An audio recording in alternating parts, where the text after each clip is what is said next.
morning, everyone. Good morning. Thank you for being here. My name is Greg Carlson. I'm president of NYARM, and I welcome you this morning in this very important seminar. And welcome to 12-12-12, all right? That event won't happen again till 1/1/2101, so this is it. So again, I want to wish everybody a happy holiday, happy New Year's to you, your family. I hope everybody's safe and well. We want to get this program started, so without any further ado, I would like to introduce to you our outstanding and courageous and really dramatic and entertaining Executive Director, Margie Russell. Thank you. Thank you, Greg. Good morning. Welcome, everyone. Welcome. Thank you. That's very sweet. I'm going to get right into introducing the speakers. Okay. My instructions to the speakers are to listen intently to each other, because I need you to ask questions as if everyone in the audience were your client, and they're certainly your potential client. Okay, so ask questions on behalf of them if you think a speaker was getting close to something, but it didn't just get there, or perhaps you want to expand on it. We can interrupt really? Yes. As it seems appropriate. Yes. And that's why I'm here. I'm the muscle. So you're first going to be hearing from an engineer from Rand Engineering, Jamie Ehrman, who has spent several weeks getting buildings up online. And so we're going to hear a lot about what happened with that. And then you're going to be hearing from a construction attorney, David Pfeffer, and he is seeing it from another whole angle. So he will give you his insight. Then we have some insurance aspects we're going to be hearing about from James Fenneman, who's not here yet. And then we have gentlemen from the restoration companies, and they have been on the front line. They truly have been. And so Gary Alexander from Belfour and Howard White from Maxons are going to be taking care of that end of the conversation. James Barry is the program coordinator at 32BJ. So he has been gathering information over the last month or so from the members to find out directly from them what they had to say. At the same time, he's taking information back from today to add to the curriculum so we can build all this information in, so the building service workers have your back on this as well. Erwin Cohen, principal at A. Michael Tyler Realty and Management Company, is the moderator and the originator of this. He actually has been after me for a year and has been planning this seminar, and we were going to do it in November, even before we heard about this hurricane. And so then we changed it around to be more of an angle on lessons learned. So at the end of February, we're doing part 2, because there's far more information than we can possibly cover this morning, and we're going to be learning a lot more as well. Okay, so did I forget anyone? No, good, excellent. Okay, so with that, Jamie, you're on, and you can choose any microphone, freestanding or the lectern. Good morning, everybody. My name is Jamie Ehrman. I'm with Rand Engineering. So I'm here to, in essence, share my war stories. The day of the hurricane, with pretty much no power to the house, I got a phone call from my boss, Peter Barcelona, saying that building that's a client of ours lost power and they need us out there ASAP. Can you get out there tomorrow? A couple of minutes after that, that phone call, power restored to my house, so I said yes, I can get out there. So I contacted the agent, and she briefed me on the situation, and she said, hey, the building is completely flooded out, so make sure you bring your boots. That night, I ran to Home Depot and grabbed the last flood boots that were on the shelf. This is the story of a quick recovery. Okay, so as soon as I got to the building, I was met by board members, the contractors, the agent, and it was constant powwow or meetings and creating an action list and knowing what it was that we need to get to the next step. And the ultimate goal was, let's get a minimum of power restored so that to improve habitability of this building. So we knew that it was rather unfeasible to have temporary power to all apartments. So we made a priority list. What was the systems that needed to be restored? Heat, domestic hot water, one elevator. That was the ideal for this building and pretty much the ideal situation for any residential building. So from there, this building had, what I would consider to be disposable income or more resources available, more financial resources available to them than your average building. So getting a temporary generator was really within their means, and all they needed to know from me was what size. Well, this was my first hurricane, so I did have to take an hour or so to survey the systems, and what I calculated was that they needed about 300 kilowatts. And from there, you can pretty much, it's a good rule of thumb that any building that's down for the count, your typical apartment building, will need about 300 to 400 kilowatts to get the minimum amount of essential services up and running.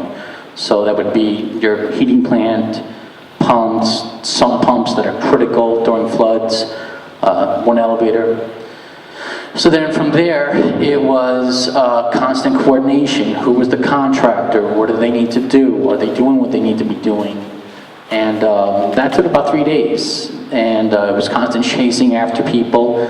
But people were very cooperative. In this emergency, it was essential that everybody perform.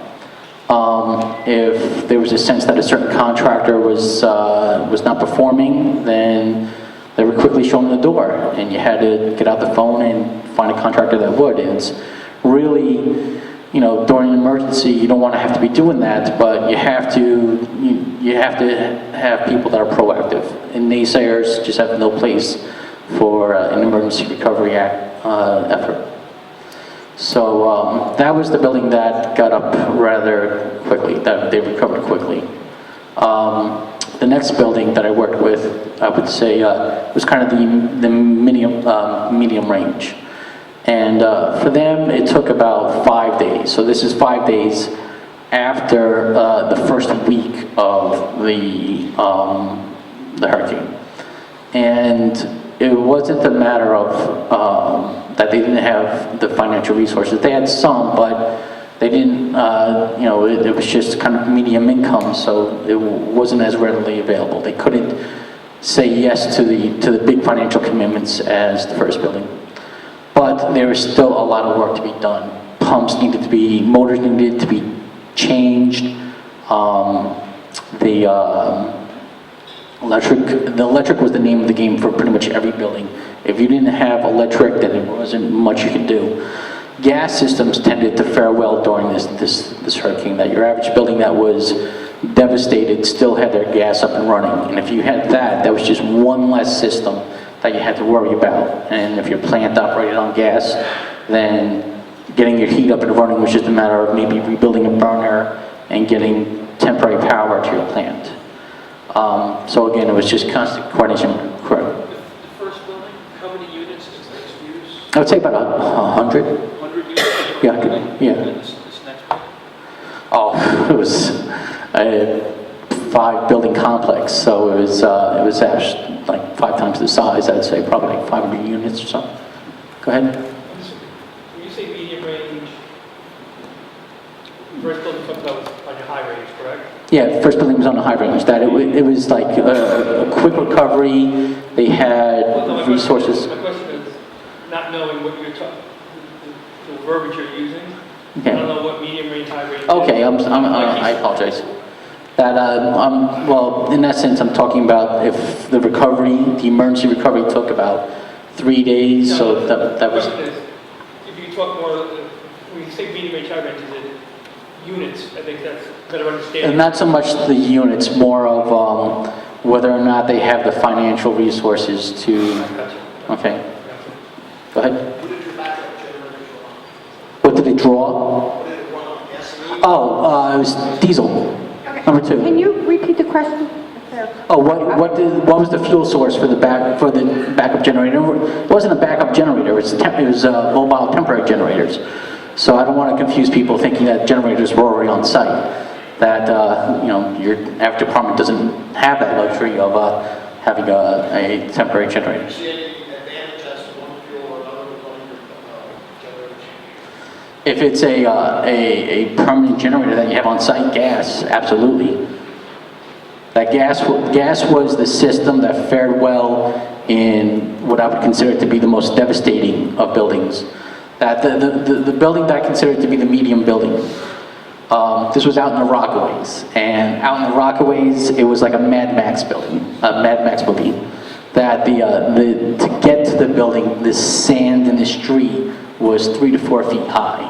It was just absolute devastation. The buildings were just crumbled on the way to the site. So, fortunately, the structures that I was working with, they fared well because they're your typical concrete, brick, masonry structures. And if the storm, the floods were a foot higher, then that water would have attacked the pressure regulating valves and we would have lost gas. And that would have been a whole different scenario for these buildings. So the level of these waters really made a huge difference. So the fact that they saved their gas system was a massive plus. And it also turned out to be that was the same height level as their main electric. So their utility company, they were down for the count, and we didn't know how long that was going to take. And so in coordinating an emergency restoration, we didn't know how long it was going to take for the utility company to get power on. And also, we didn't have the financial means to bring in temporary generators. And so fortunately, since I was on site all this time, just it happened that FEMA and the Army Corps of Engineers knocked on our door and said, hey, we're here to start coordinating, tell us what you need. And because I had already surveyed the systems, I was right there and was able to meet with them and say, okay, give me a 1 megawatt generator for each building. This is the conductors I need. This is where we're going to put it. This is how I'd like to see it done. And that saved that much more time in engineering.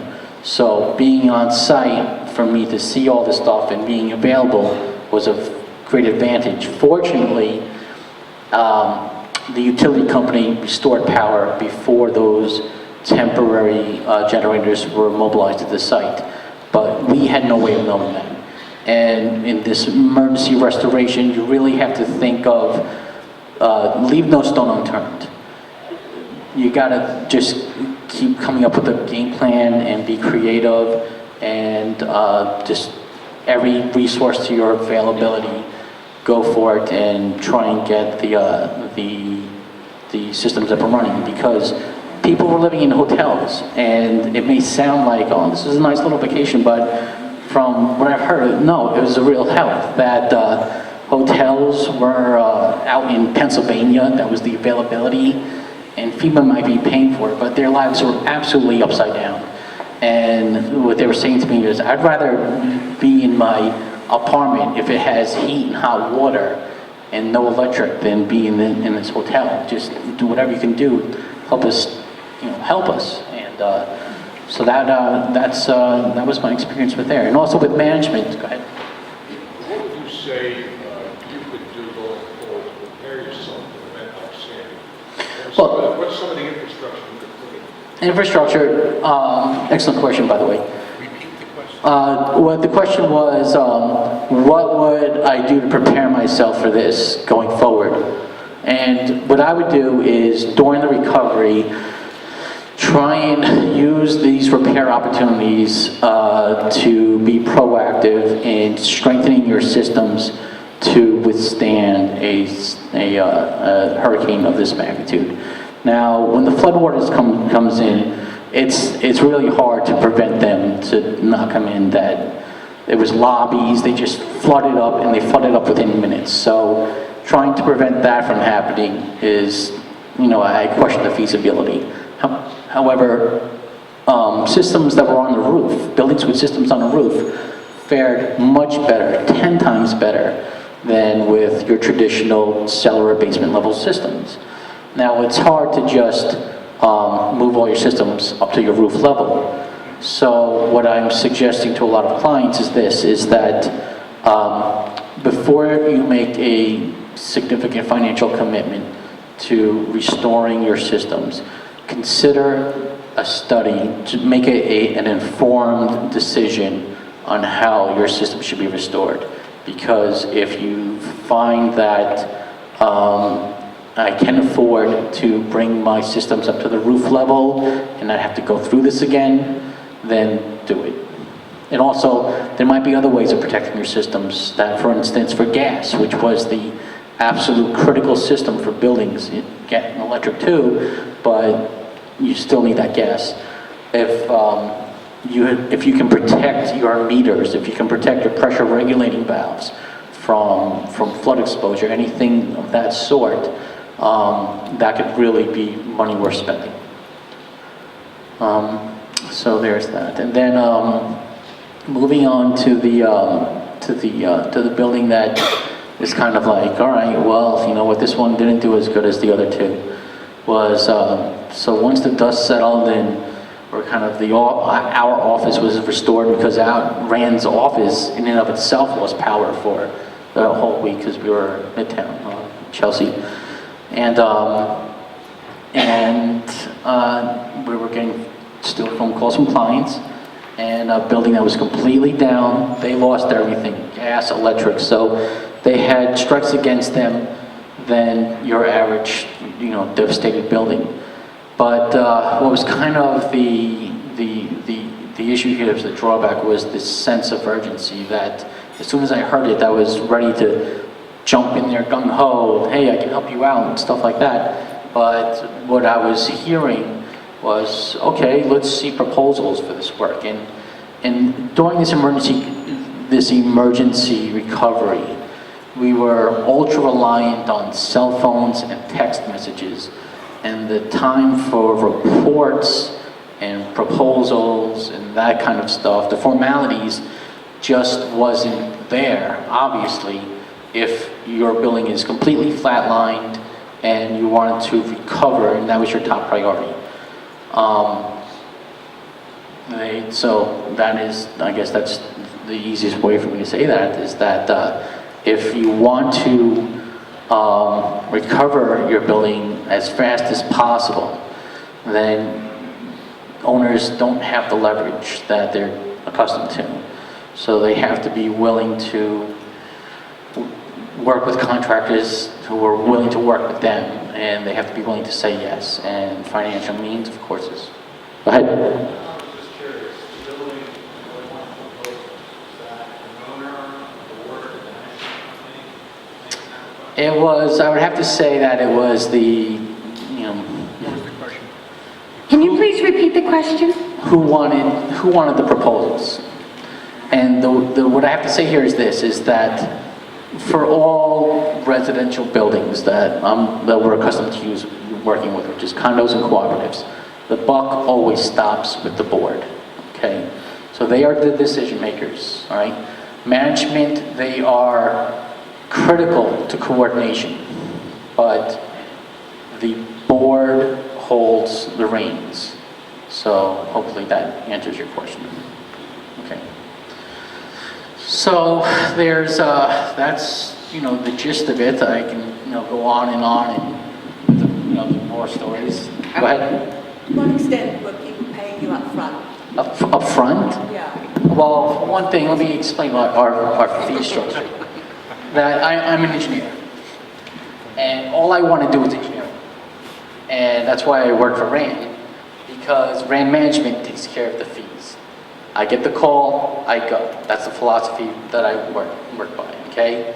And the clients that we were working with were our long-term clients, because we rely on that business model that we establish a relationship, and if you need us, we're there for you. So it really wasn't the time for us to be worried about our fee. We did get a sense of just a verbal confirmation from our clients, not that we like to conduct business like this, but nobody likes to conduct business like this. This was a hurricane, this was an emergency.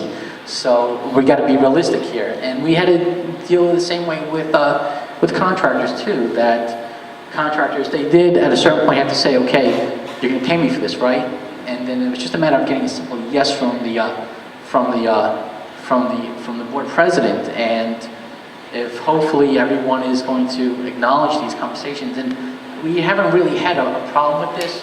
We're now invoicing for these, and we're going through public adjusters and whatnot, and so it's not a way of doing business that we prefer to be doing, but none of this is a way of doing business that we prefer to be doing. We're just doing the best with what we have to work with. Go ahead.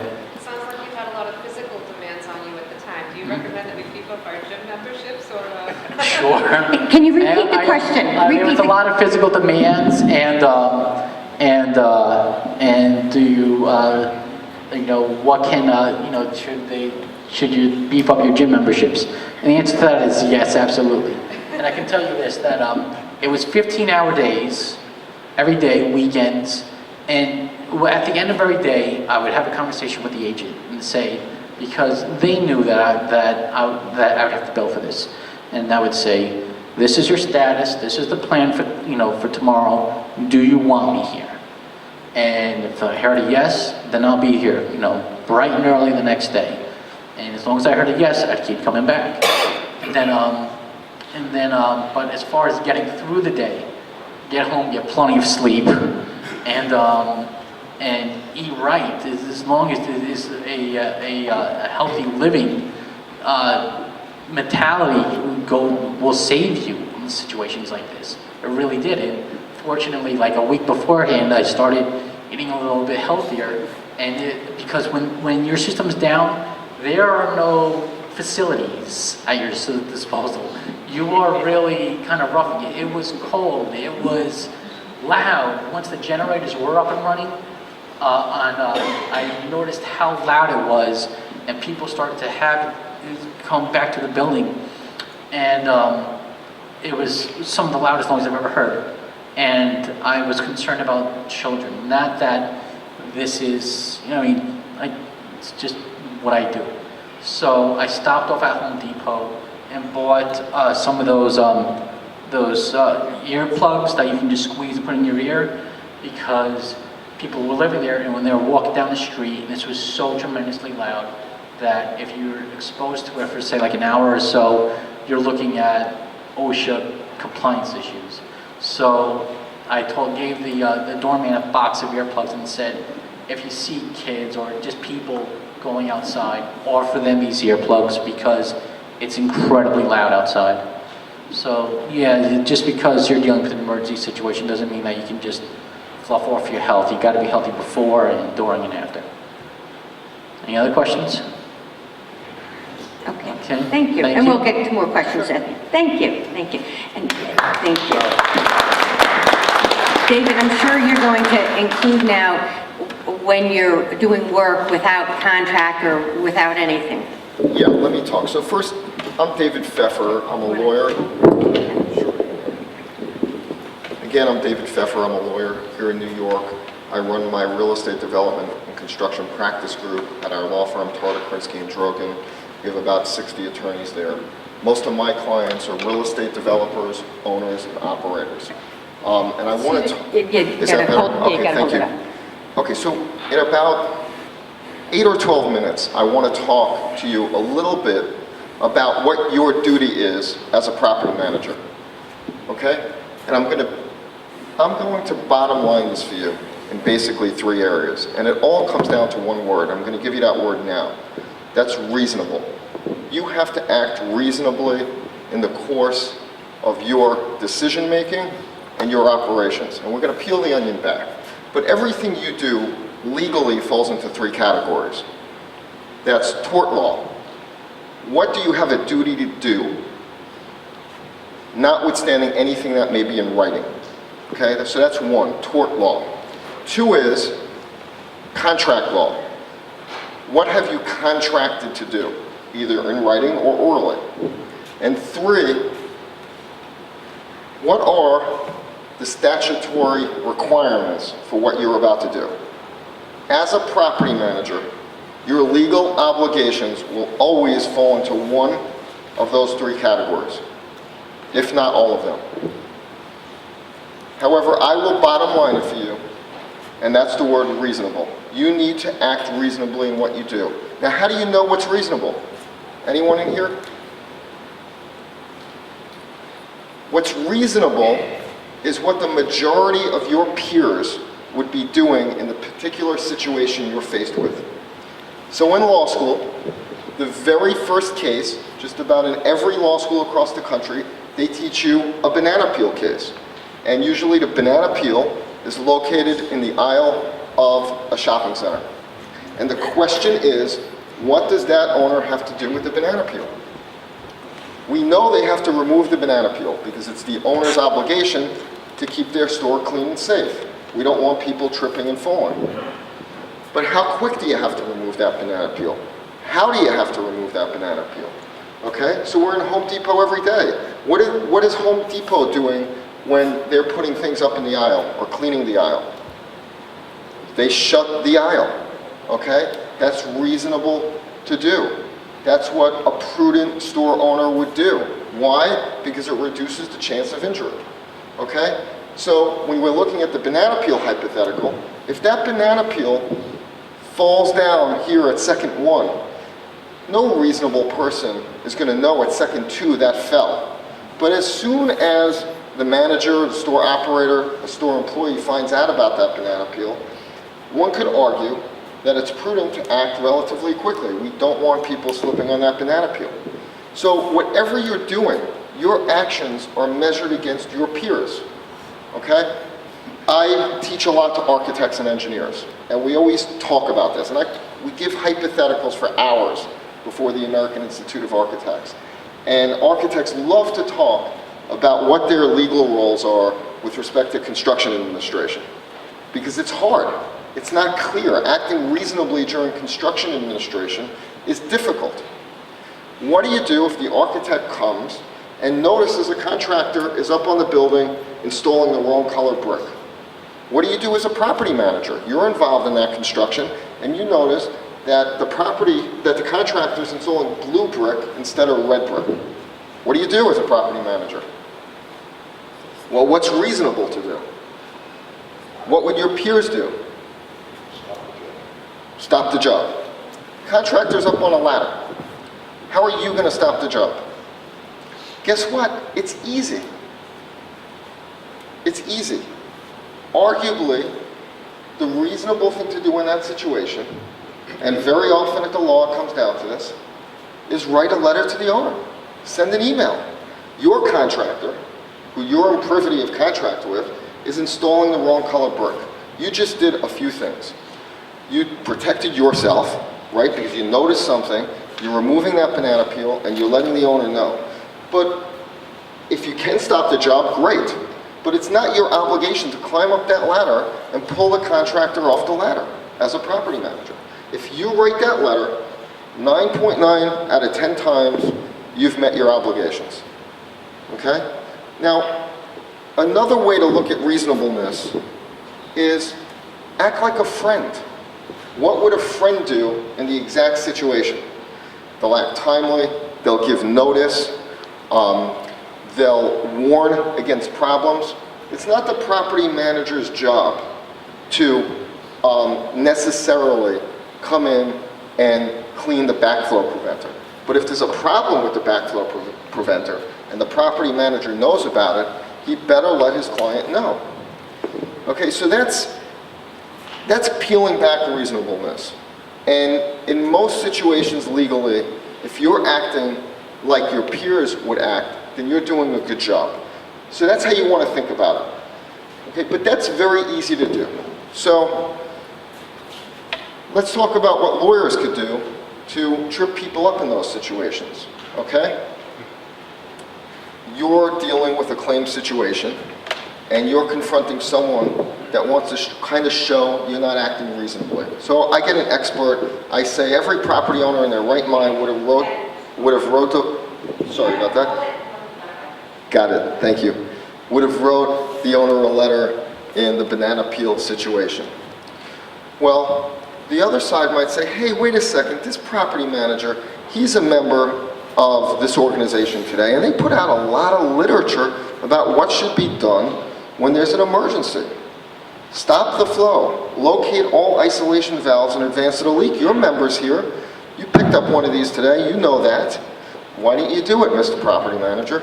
So you want to look at what's being printed in the industry. What's the current recommendations for handling situations? And these things are easily found just today. Here, what do we do when there's a fire at the building? So you want to follow kind of the course of dealings of your industry and the way you act. Okay, the speaker before me, and then I want to wrap it up to give other people a chance and take some questions. But the person before me spoke about the board being your master, okay? The owner being your master. So let's talk about the board a little bit. How's the board's functions evaluated under the law? Anyone know? You're a condo co-op property manager. You're a condo co-op property manager, you're at a monthly meeting, and the board is electing on doing something. Now, it may not be your job to inject yourself into the decision-making process of the board, but you're there on a monthly basis, and something doesn't sound right to you. In New York State, what is the board's responsibility in making decisions? How do you govern? How does the courts, how does the law look at a board's decisions? Yes? They have a fiduciary responsibility for the corporation. The answer was they have a fiduciary responsibility to the corporation. That is absolutely 100% correct. However, the courts will usually not peel the onion back that far. The rule, yes? It's the same rule, reasonable and without any prejudice to make sure there's no conflict of interest. Actually, the second part you're correct, the first part is not. The courts in most states, including New York State and Delaware, where a lot of our business law comes from, will not look at the reasonableness of the board. Board's decisions, whether it's a property board, a condo board, a co-op board, or the board of IBM, the board's decisions are governed by what's called the business judgment rule. The business judgment rule. And that basically has been judged to mean that the board can do whatever they want as long as two things. It's not an illegal act, okay? And I want to talk about that briefly because a lot of things condo and co-op boards may do may not be lawful. They may not know about it, but it may not be lawful, and the property owner might know about it. And two is, yes, they're generally bound to a fiduciary limitation to protect the shareholders and the owners of the corporation, of the company. Okay? Here in New York, the courts hate to peel that onion back. They don't want to question a board's decisions. And they don't want to question a board's decisions because it opens up a can of worms. Boards should be able to make decisions in their own accord. We're going to give a company's board a lot of power. We don't want to get involved, okay? We'll only get involved where there's a fiduciary issue. And even there has to be bad faith written all over it, okay? So the board, as long as what they're doing in New York State and Delaware and most other states, most states want to support pro-business, a board's decision is usually going to be upheld unless there's bad faith. In fact, it should always be upheld unless there's bad faith. In fact, the cases talk about giving the boards the power to take risk. We want businesses to take risk. So when we're looking at the fiduciary duty limitation, they're really going to have to show bad faith because taking risk often means losing money or making a bad decision. But we're going to let the boards take the risk. So a board does have tremendous power here in New York State, okay? The only time as I said, a board's decision will be questioned, is bad faith or if there is a breach of some law. Now here in property management, especially in New York City, there's a lot of law, a lot of codes that building owners must follow, okay? So if you, as a property manager, are at one of these monthly meetings and you know that, take a co-op or condo situation that I was talking about an hour ago with one of the panelists, and you know that there's a decision confronting the board with respect to a unit owner's use of their apartment. They have too many people in the apartment, the board wants to get rid of them. Do we have a code in how many people could live in apartments in New York City? Yes, we do. In fact, I believe there's 2. Yes, there's 2. I think the easiest one is about 1 person per, 85 square feet, okay? Okay, so if you're taking a hypothetical here, and you're at the monthly board meeting, and you see that the board is about to permit a certain unit owner the ability to have more than that 1 person per 85 square feet, you would have an obligation not to stop the board from enacting a rule permitting more than 85 feet, but you would have a civil obligation to let that board know what the rule is. After that, you're fine. You're fine. You actually probably do not have an obligation to even report that in the state of New York, but you do have to report it to your owner. So I know you're taking the long route around to our obligation to the board and to the community, but in the situation with what we're dealing with, handshake agreements and contractors need to know to get paid and, you know, and who's on top and who's, so if a board president says, yes, do it, okay, it's the absence of that written document that everyone is feeling they're on thin ice during emergencies. Okay, so we could talk about that. So here in New York, you're permitted to have written agreements to codify your relationship. And in most cases, where you have some sort of yearly obligation with respect to your owners, you're going to have a written agreement. In New York, Okay, wait, I'm going to move forward. got it, In New York, you also are permitted in just about all cases to have oral agreements. There are exceptions known as that fall under the statute of frauds, but generally speaking, you're allowed to have oral agreements. Is this a question in the back?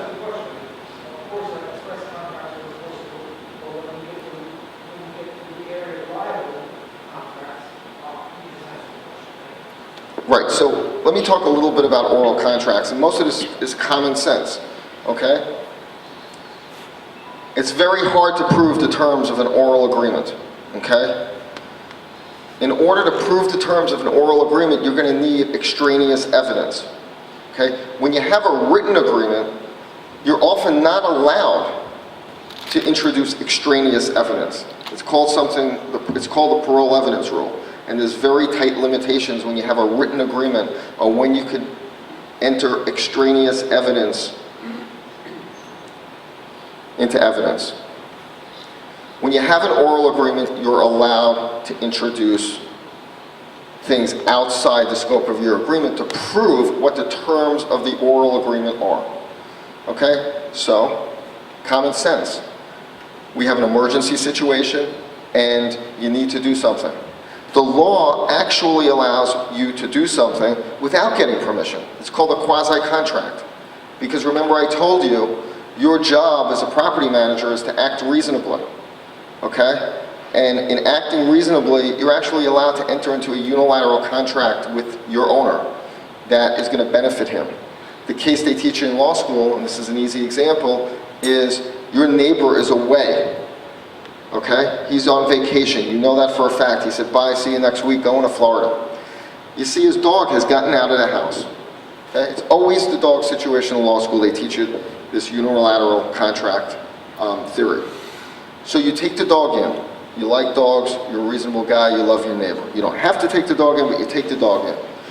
You gotta buy the dog food, you gotta feed the dog. You may actually even have to come home early to walk the dog. You're allowed, at law, to actually seek compensation for taking care of that dog, even though there has been no acceptance by the dog owner in your actions in taking care of that dog. That's called a quasi-contract. Now, that's not easy to win on in a real-life situation like managing a project. But if you have to, in an emergency situation, rent something, go to the store and buy something, you could actually enforce that obligation on the owner legally. That's one. Two is, what about emails? Now you're in an emergency situation, okay? It's not life or death. You have an hour or so to make a decision. You want to write an email. You want your actions to be documented because you're going to need to enforce that agreement. You're going to need to show that you acted reasonably, like a peer of yours. Okay? So any evidence that could be produced to show that you've acted reasonably is going to help you in supporting your claim for damages, your claim for compensation, and so on. So where you have an oral contract situation, the courts are going to look to what evidence you have to support that agreement. And it's hard, and courts don't like oral contracts because they're hard to prove. So any evidence you have is going to be key in determining whether that agreement, that oral agreement, is going to be enforceable. Any other questions before I turn it over? So, oh yes. As a contractor, when you're in the middle of an emergency, they want you to do everything. You know, Oh. as a contractor, many times in an emergency situation, they want you to do everything. So, being a good contractor, you want to satisfy and please your customer. Are you saying that, as per our conversation, blah, blah, blah, in a text or an email, that would be a good source of evidence in this type of situation? Because sometimes there's selective memory afterwards. Are you saying that an owner will not pay for something when there's not a signed change order? That would never happen.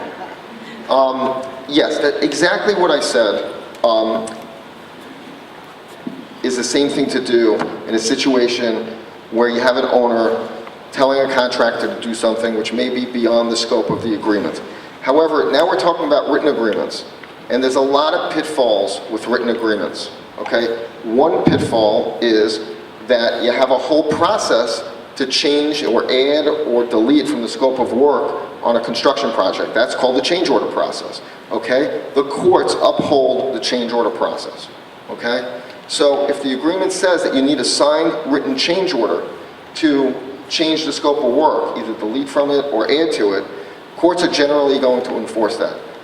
In an emergency situation is different. It's going to be evaluated differently. In fact, even under the AIA standard agreements, contractors are allowed to act in emergency situations. But if it's a general scope of work change, you want that in writing. The contract says it has to be in writing. Plus, the standard AIA agreements and just about every other agreement, especially one that's been reviewed by a lawyer, is going to have a provision that says there can't be any amendments to this contract unless it's signed by the party to be charged.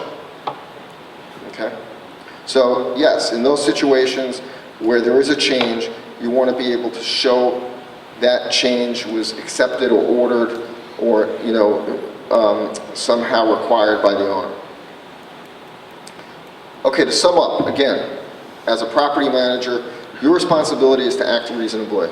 The best way to determine whether you're acting reasonably is to look to see what your peers are doing in the industry, including trade journals, things put out by organizations like the one we're all here for today.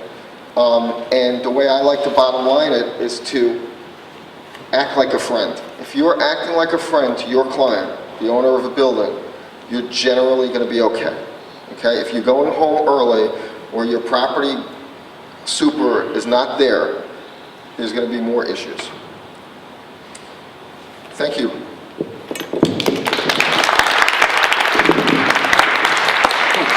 James Barrett from 32BJ, and then after James, Gary. You're next, after James. Good morning. As Margie said, I'm from Local 32BJ Training Fund. Does anyone here have 32BJ workers in their building? Okay, so a lot of you do. You may be aware of the training fund. So the training fund exists to provide training to building workers to improve their work and also to move up to the next level. So what we've been doing recently, post-storm, is trying to gather stories from superintendents and building workers about what they did to prepare, things they did during the storm, and then afterwards, what they did to get their building back up and running. So we're in the process of it, and I just wanted to share some of the first responses that we have. Some of the things have been covered by Jamie, so I just want to kind of highlight some of the ones that weren't. So there was a variety of situations. Obviously, people had no electricity, some people had water damage, a lot of people didn't have phone service, heat, hot water, or water in general. So one of the things people did to prepare is to arrange for people to stay overnight. So when the storm was coming, that they would have workers stay overnight. So they would prepare that ahead of time and go to a 12-hour shift. So instead of doing 3 shifts and having people have difficulty coming in, that they would do 12 hours and just do 2 shifts. And that helped a lot of people out. Another thing was on the communication side. If people had building link, they would send out or some kind of building communication just to do the emergency broadcast, to do text messages, to do emails. As you know, there's always people that don't get the information, so to get it out is in many different ways as possible. That was something a lot of people were wanting to stress. And also to see if some buildings were evacuated, and it became a little complicated to figure out who was in the building and who left the building. So just to have some kind of center in the lobby and always be keeping track of who's in the building and who's not in the building. There were also a lot of guests, people coming in to use facilities, so if a building did have water and the building next to it didn't, people would want to come in and use facilities. So that whole kind of management piece was something that a lot of people said going forward they would want to spend a little more time in arranging roles for people, and also talking to tenants about, if you do stay, this is what's going to happen. So there's 100 tenants, I obviously can't carry water up the stairs for everyone. So there's special needs people and we could do these things, but if you're staying, these are some things we wouldn't be able to do if the power goes out, that kind of thing. So during the storm, a couple of things people really focused on was lighting in the lobby and the staircases. If people didn't have power, they had generators. People used generators, and a few people strung LED lights up the staircase and just had hours. So you say these are the hours that the staircase is going to be open, or some people had tape that would last for a certain amount of time, but obviously if there's no light, it's going to go dim after a while. And also communication.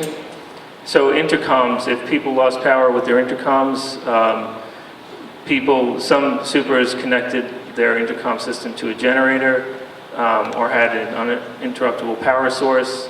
So you'd have to buy battery backups for that. But that was something, if people felt like there was light in the lobby and the stairs, there was communication that they would be able to reach out to people. That was sort of the basic things that people seem to get a little more relaxed if those things were provided.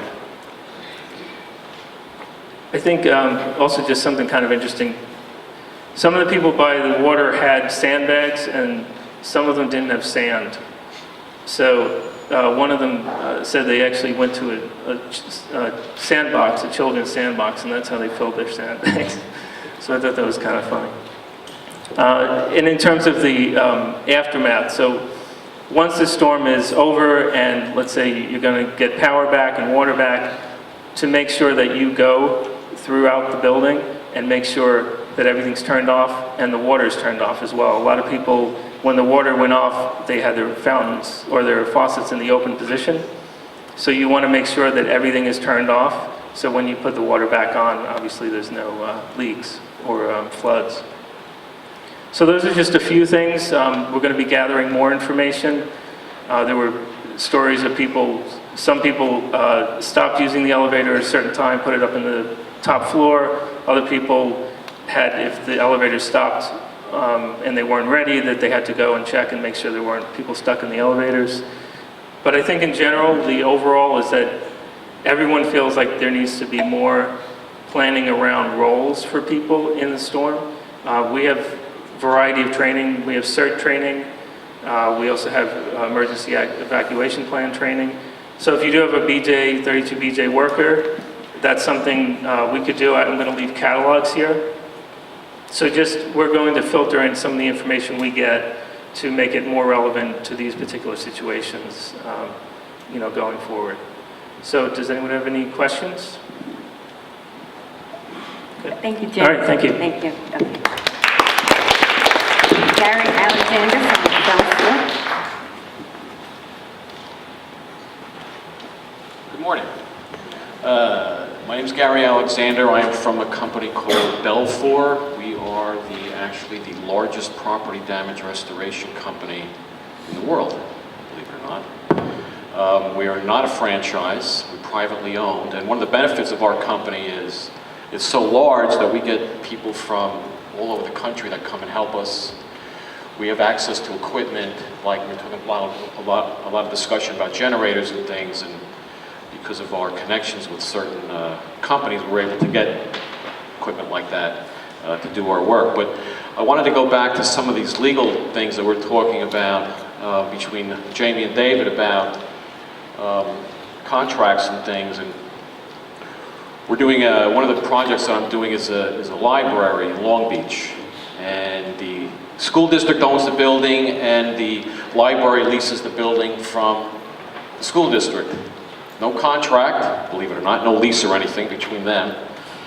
And the library had some insurance flood insurance for their contents, and we had to take, what people forget about a storm like this and what the type of damage it was is the flood waters are considered Category 3 water, which means it's sort of like sewage.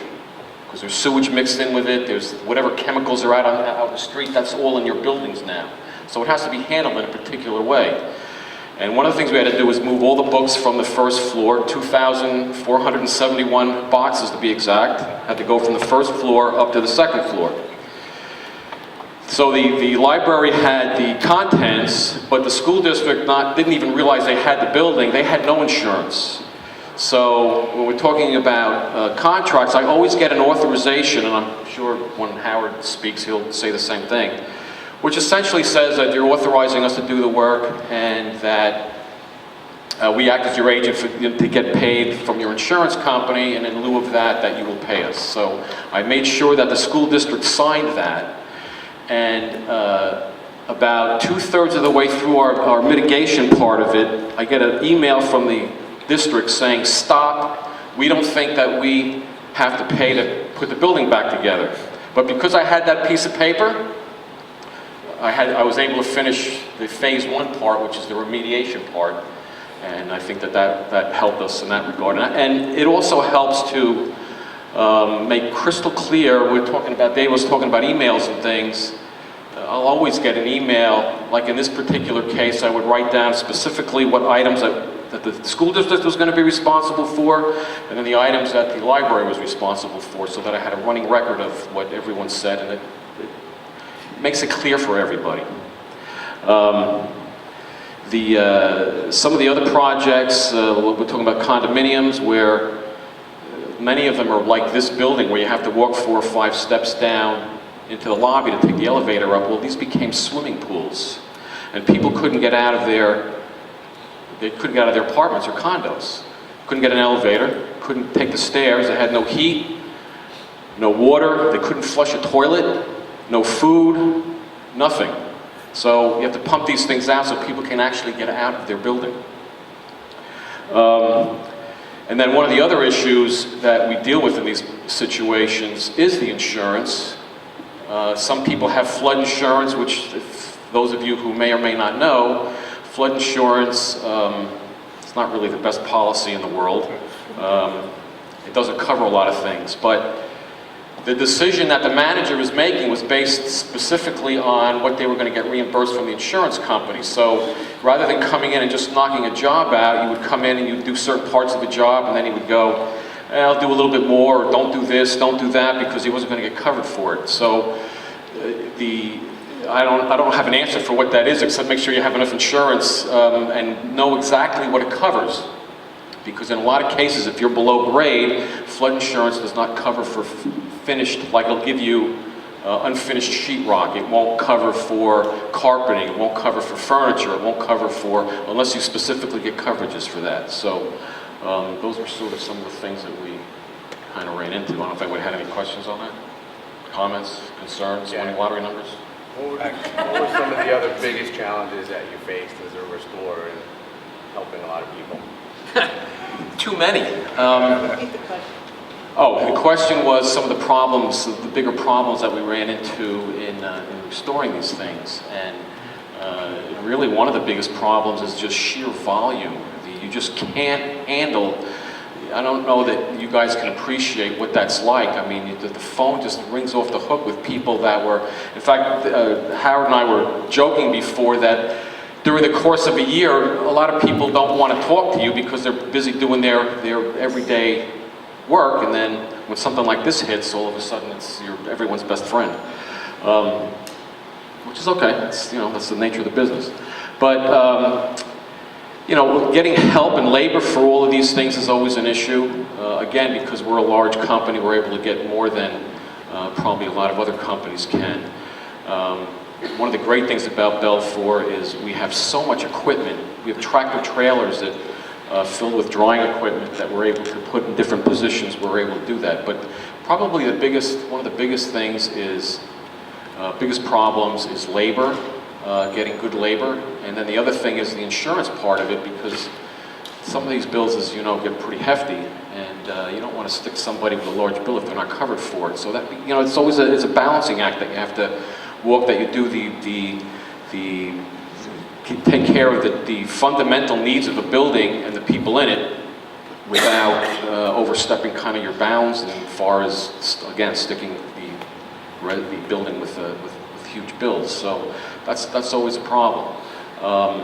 Getting around was a problem, as you know, with a lot of the streets being closed and the trains and all of that weren't running, so the traffic was something that should have taken you half an hour. It takes you 3 hours to get to it.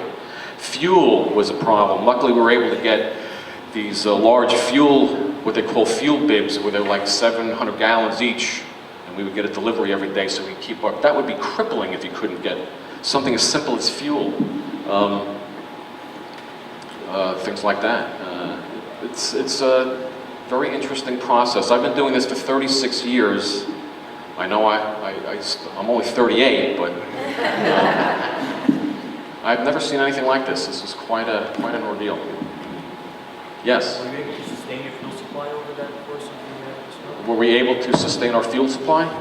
Yeah, we were lucky enough that we could get deliveries every day to fill up, but it's not just trucks, it's all those portable generators and all that kind of equipment that you need fuel for. There was a question earlier about what's the best kind of fuel to run your generators on. Unfortunately, because it's of such an emergency nature, you have to take whatever you can get and hope that you can get fuel for it. Luckily, that kind of worked out. And what happens is you get people from out of state bringing trucks of, in fact, when the gas crunch first hit, we sent a truck up to Connecticut to fill up all our gas cans with fuel because we didn't know if we were going to be able to get it. Luckily, after that, we got those fuel bibs.